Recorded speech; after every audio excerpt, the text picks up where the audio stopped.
Welcome to the Old Time Radio Westerns. I'm your host, Andrew Rines, and I'm excited to bring you another episode absolutely free. This is one of over 80 episodes released monthly for your enjoyment. Now, let's get into this episode. Sergeant Preston of the Yukon. Unhang, on you huskies. Gold discovered in the Yukon. Back to the days of the gold rush. And the adventures of Sergeant Preston and his wonder dog, Yukon King, as they meet the challenge of the Yukon in their relentless pursuit of lawbreakers.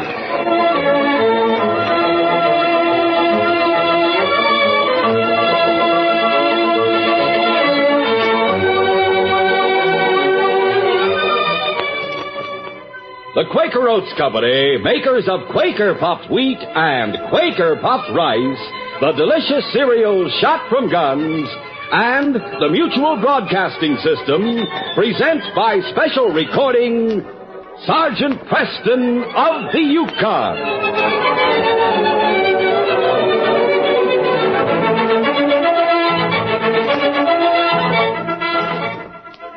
Our adventure will begin in just a moment.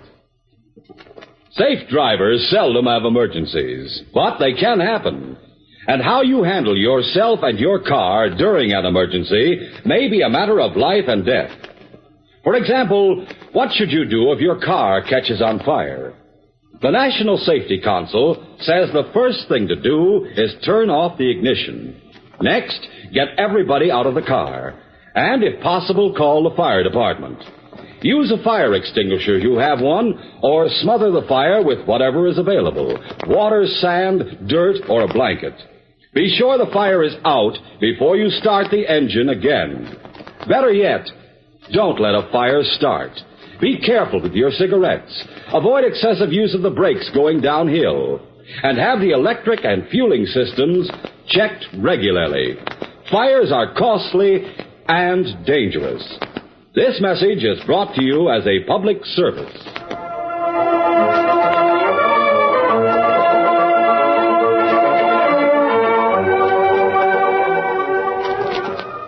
A trapper named Sam Baker had entered a cabin several miles from the town of Big Elk and had stumbled over an old carpet, disclosing a trapdoor in the floor.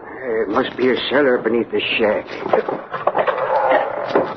Baker lifted the trapdoor and saw narrow wooden stairs leading into the gloom below. It's too dark to see anything down there. I need a light. He found a wax-spattered bottle that held a gutted candle. He lit the candle, then descended the stairs.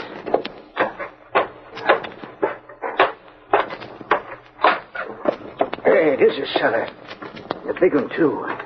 Holding the candle steady, Baker walked to the center of the underground room. There he stopped and stared wide-eyed. Holy smokes. Look at those pelts. I'll bet every one of them is stolen. He placed the bottle-held candle on the floor, then began to go through the pelts. He examined each one carefully until he found a skin that bore a familiar mark. This one's mine. So is this. And this... Baker counted the marked pelts. Then he picked up the candle and mounted the stairs. I'll get out of here and go back to town. Reach, missy. Walk up the rest of those stairs slowly. You gonna reach, or do we blow the top of your head off? I reckon there's no use arguing with two guns. Yeah, that's better. What were you looking for in the cellar? I found the furs you stole from me. Furs we stole? Yes, you. I recognize you, too, even though your faces were covered when you robbed me. How do you know the pelts are yours? Because I marked them. Maybe you made a mistake. No, there's no mistake. I know my own mark on my pelts. I was only stunned when Baker talked. He had lowered his right hand so slowly that neither of the two men facing him realized his plan until he made a sudden grab for his gun. No, look out, Blaze. You asked for it, Baker. You got him, Blaze. He almost got me. If his bullet's been any closer, I'd have a hole in my head. Well, he's dead, the dirty snooper. What'll we do with the body? I'll hide it in the cellar while you go to Big Elk and report to the boss. It was nearly 4 hours later when the outlaw called Blaze reached the outskirts of the town of Big Elk. His destination was a small log building, and as he approached it, he was surprised to see John Derby unlocking the door. Before John Derby could close the door, Blaze called... Mr. Derby? Yes? Blaze, what are you doing in town? I gotta talk to you. Come into the office. Close the door, Blaze, while I take off my parka and build the fire. You've been out of town? Yeah. Pete Burwell and I investigated some mining property in the hills. Who's Pete Burwell? An honest gambler. He owns a cafe here in town and a number of claims in the hills. Now, Blaze, what's on your mind? As briefly as possible, Blaze told what had happened in the cabin. As he talked, he tried to ignore the grim disapproval in John Derby's face. He went for his gun. I let him have it. Maybe it's just as well I did, because if he'd have lived, he'd have gone to the law. The law will be in town tonight. The mobbie's due to hit here on patrol. I didn't know that. You know it now. Maybe Cork and I should clear out with the furs. No, you can't. The buyer's due from the States next week. I'll sell all the pelts to him. What about the money? There'll be an investigation as soon as he learns of the murder. We could shove Baker's body under the ice. It'll drift down. That'd be fine if Baker were a friendless drifter. No one would miss him. But Baker and Pete Burwell were good friends. Does Burwell know Baker went to the cabin? If he does, he'll tell the Mountie. Maybe I should take care of Burwell. From now on, you'll do nothing without orders from me, you understand? But what about Pete Burwell? Well, maybe I'll be able to convince the Mountie that Pete killed Sam Baker. How do you work that? Pete and I were alone this afternoon. No one saw us leave town. What about it? Without me to back his word, Pete'll have no alibi. Hey, I savvy. What do you want me to do? I have a letter from Joe Morris, a trapper in White Pine. Morris has heard of the fur robberies around here, and he figures that by traveling at night, he'll escape the thieves. He expects to arrive in Elk City tomorrow morning. Is he bringing his pelts with him? Yes. He says he has some of the finest ermine he's ever trapped. He knows I'll pay top price for it. Too bad we won't be able to get it for nothing. We are going to get it for nothing. With a money in Elk City? Why not? But Mr. Derby, it'll be downright risky. Not if you use your heads. Make sure Morris hears you say you're heading for White Pine or someplace even farther north. When Morris tells the Mountie, he'll start north to track you down. All right, if you say so. But I think we should leave well enough alone. You leave the thinking to me. See that you're waiting on the trail tonight to stop Morris. All right, we'll be there.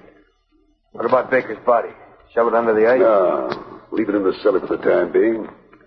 We'll dispose of it after our plan is worked out. Now get going, Blaze. You have a lot to do. As Blaze started the return trip to the cabin in the hills, he left the prosperous fur trader he called boss sitting before the fire in his small office. John Derby was plotting a story to frame Pete Burwell. Satisfied with his scheme, he left the office and went out to look for the Mountie who was expected that evening. When he learned that Sergeant Preston was at Pete Burwell's casino, John Derby hurried to reach the policeman before Pete Burwell had an opportunity to talk.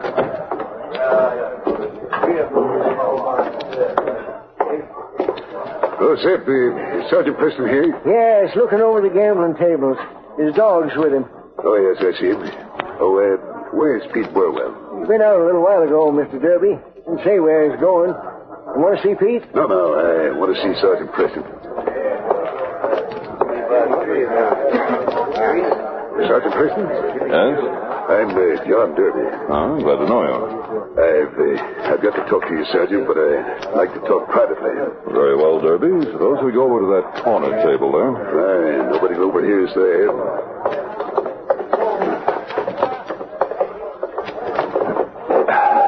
Now, what's on your mind? Murder. Whose murder? A trapper named Sam Baker. He was shot and killed early this afternoon. Where? In the hills beyond town. You see, Sergeant, about 3 weeks ago, Baker was robbed of some mighty valuable pelts. I've heard of the fur robberies in this area. Nearly a dozen trappers have lost pelts. Naturally, I'm concerned. The robberies discourage trappers, and my business depends on the purchase of skins. I see.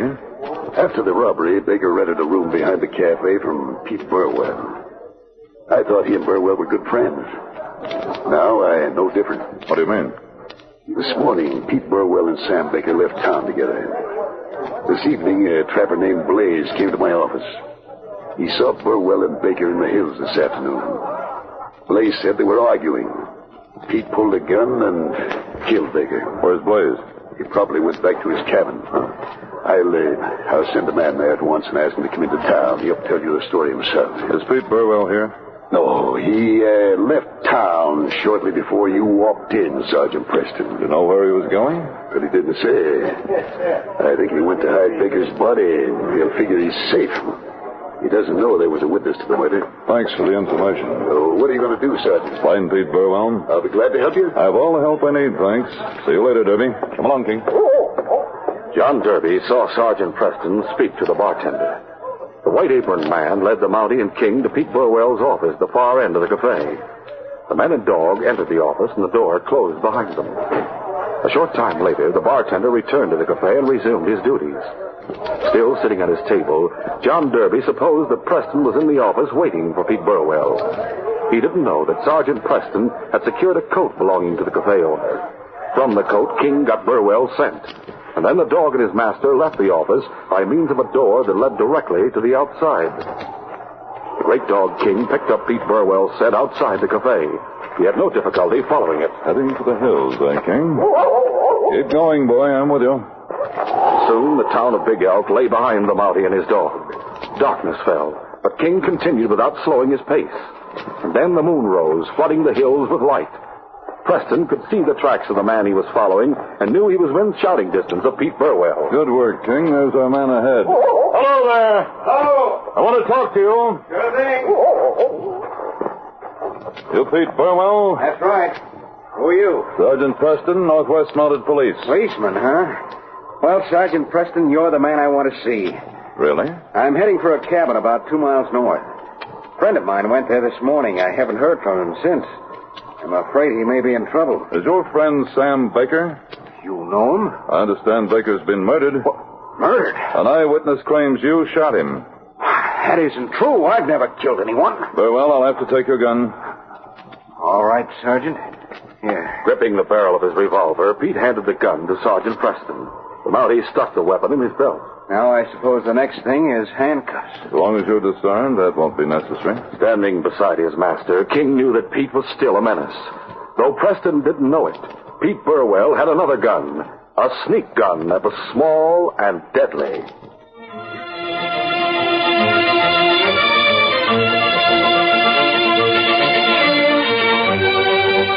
We'll continue our adventure in just a moment. Listen, all you fellas, girls, mothers, dads, everybody. There's something special for each one of you inside your package of Quaker Oats or Mother's Oats right now. It's a folder that offers you nationally known merchandise at savings up to 40% or more. Just use the little blue stars from Quaker cereal packages. They count like money toward such items for you fellas and girls as a Wilson Fielder's mitt, complete camera outfit, beautiful Love Me Baby doll, roller skates, tricycle.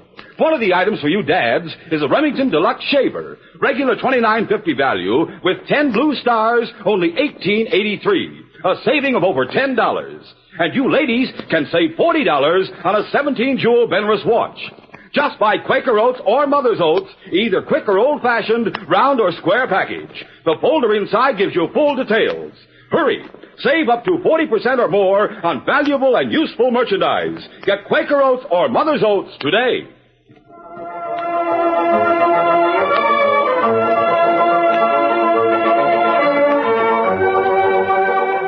Now to continue.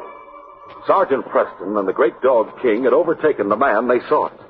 Pete Burwell had surrendered his revolver to the Mountie. Sergeant Preston, who told you Sam had been murdered? John Derby reported it. Derby? Yes, he said you and Sam Baker were seen this afternoon by a man named Blaze.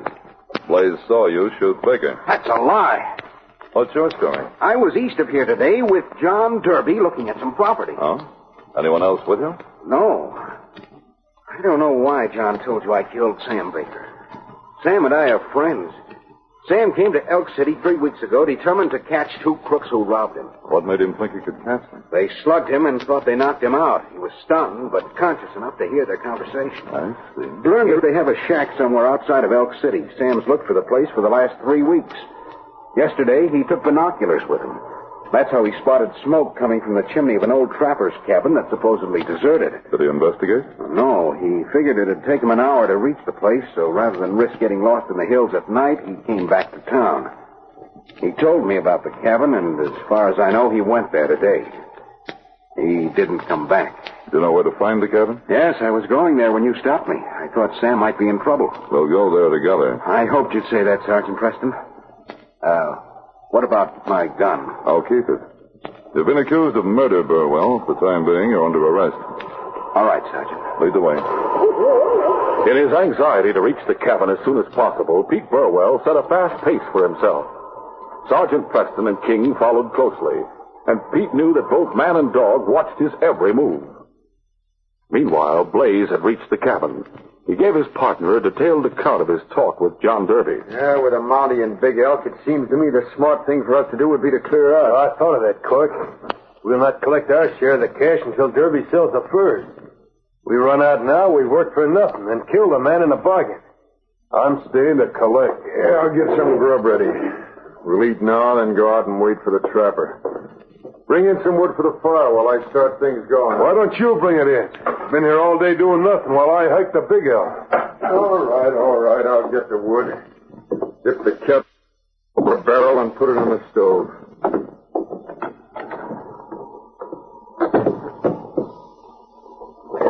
The firewood was stacked in front of the cabin, and as Cork gathered up an armful, he glanced at the moonlit valley.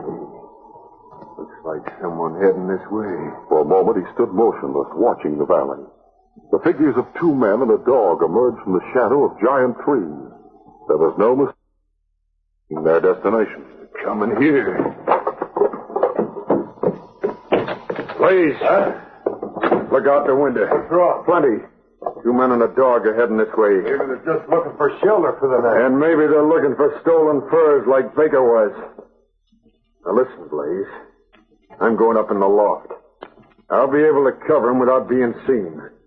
You open the door and let them in. Right.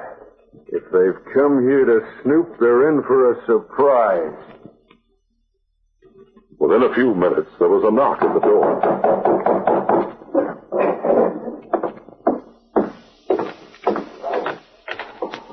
Howdy. Mind if we come in? Not at all. Step inside.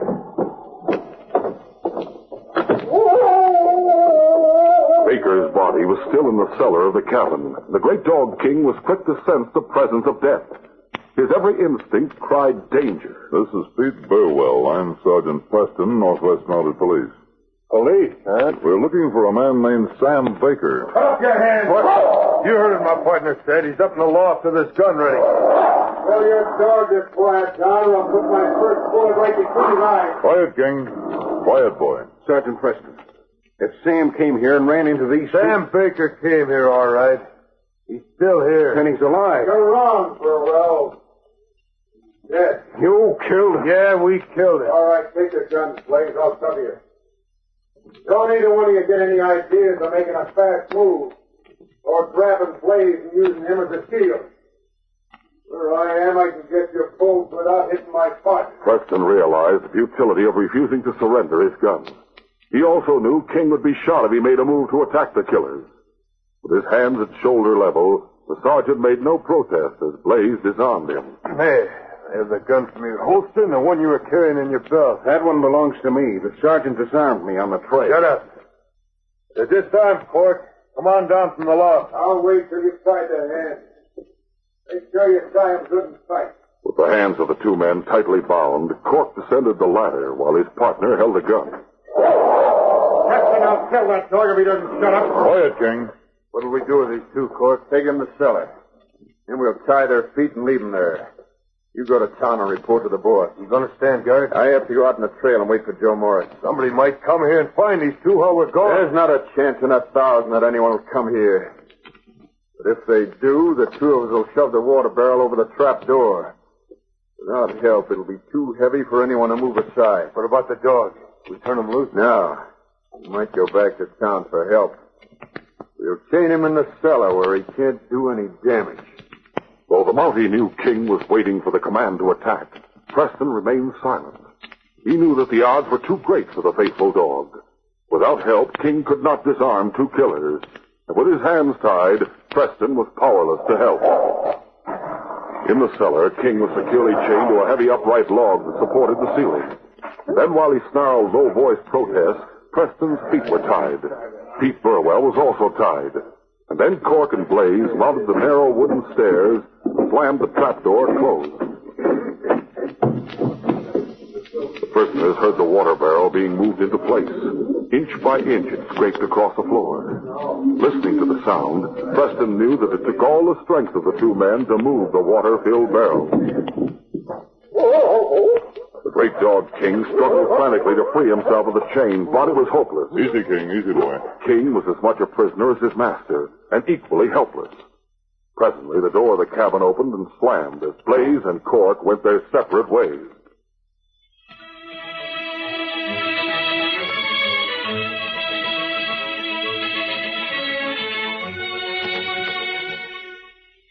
We'll continue our adventure in just a moment. Watch the premiere of Sergeant Preston of the Yukon on television tonight. This is the big night, the premiere of the adventure series you've loved on radio, starring Sergeant Preston, his big black horse Rex, and his wonder dog Yukon King. They're brand new stories packed with adventure, mystery, romance, bravery. Now you can actually see Sergeant Preston fighting hand-to-hand with desperados of the Yukon. Actually see his dog King leap at gold-hungry killers. You'll see magnificent Yukon scenery unfold before your eyes. Rushing rapids, and later, terrifying avalanches and snowslides. It's something new and different in television. Brought to you on a coast-to-coast network by all the Quaker cereals. Quaker puffed wheat and rice, Quaker oats, Mother's Oats, Muffet shredded wheat, and Quaker Paco 10. Remember, it's tonight, Thursday, and every Thursday. The exciting premiere of Sergeant Preston of the Yukon on television. Check your newspaper for the time and the station nearest you.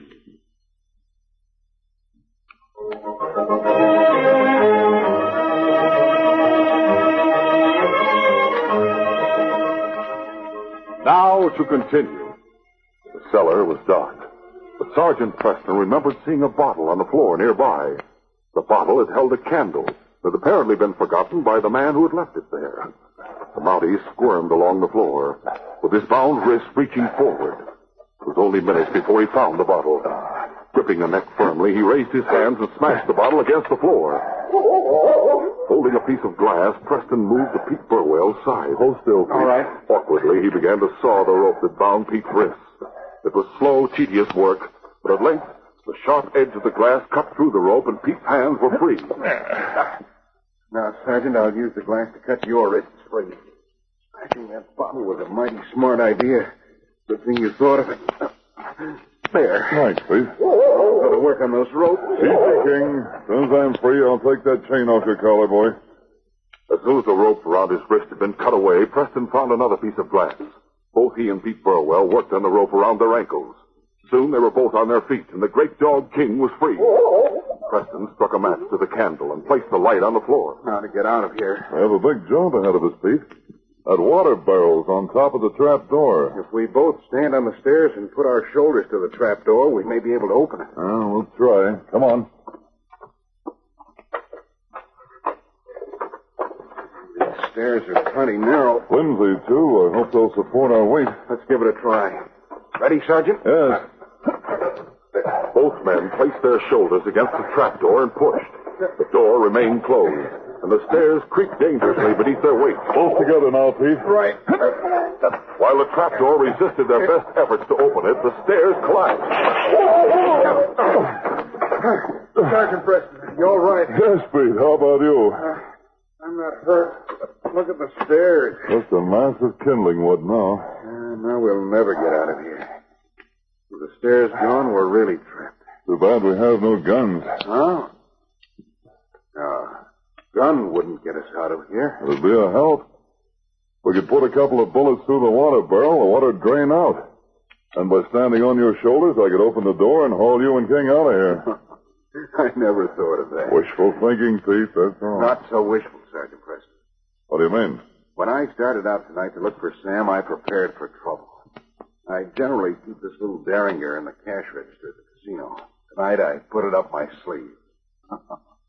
You see, you didn't entirely disarm me, Sergeant. See, this is the first time I've ever been glad to see a snake gun. Let's have it. Here you are. You did it. That bullet went right through the trapdoor. It punctured the water barrel. We'll wait until the barrel's light enough to move, and then we'll get out of here. Later, Cork returned to the cabin, driving a sled loaded with Joe Morris's pelts. Well pleased with his night's work, he opened the door and entered the cabin. Come in, Cork, and close the door. How'd you get free? We'll explain that when your partner and the boss arrive.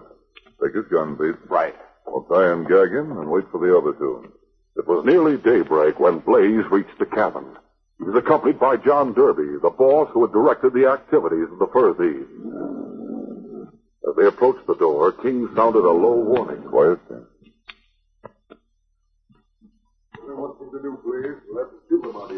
Wait, both of you. Sergeant Preston and Pete Burwell held guns on Blaze and his boss. Don't shoot this Blaze threw up his hands in surrender. And in the split second that followed, John Derby weighed his chances of escape. Realizing that his freedom and perhaps his life was at stake, he turned to run through the open door. Get him, King. While Pete covered Blaze, King leaped at John Derby. The weight of the dog's charge threw Derby to the floor, where he lay frantically clawing at his holster. If your gun clears leather, I'll break your arm. All right. You big Sergeant Preston, call off your dog. First, I'll take your gun. Steady, King. Watch him, boy. On your feet, Derby. Blaze, you dirty double-crosser. You told me Preston and Burwell were prisoners. We were. Now you two, as well as your partner Cork, are prisoners. All three of you are under arrest for robbery and murder. No. I didn't kill anyone. Blaze killed Sam Baker. Yes, but you knew all about it, John. If you hadn't, you wouldn't have tried to frame me for the murder. Sergeant Preston, while you're covering these crooks, I'll put Sam Baker's body on a sled, and we'll take it back to the house. Good idea, Pete. Sergeant Preston, listen to me. I have money. I'll make a deal with you. All the furs in the cellar. All the furs in the cellar are going to the trappers to whom they belong, and you're going to jail. This case is closed.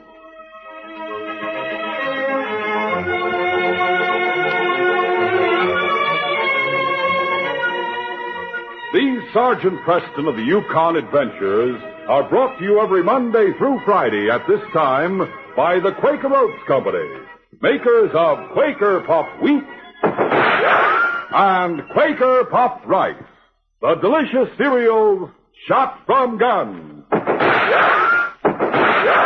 By special recording in cooperation with the Mutual Broadcasting System.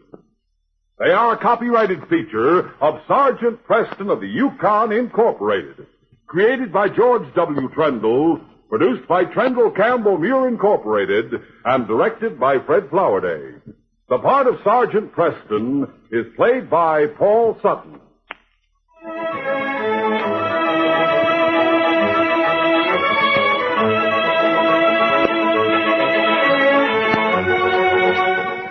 This is J. Michael wishing you goodbye, good luck, and good health from Quaker Puffed Wheat and Quaker Puffed Rice.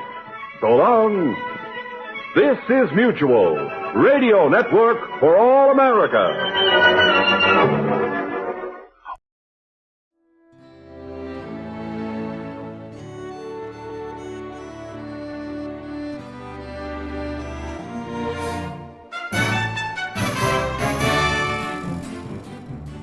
This has been a presentation of OTRWesterns.com, and we hope you enjoyed. Please take some time to like and rate this episode within your favorite podcast application.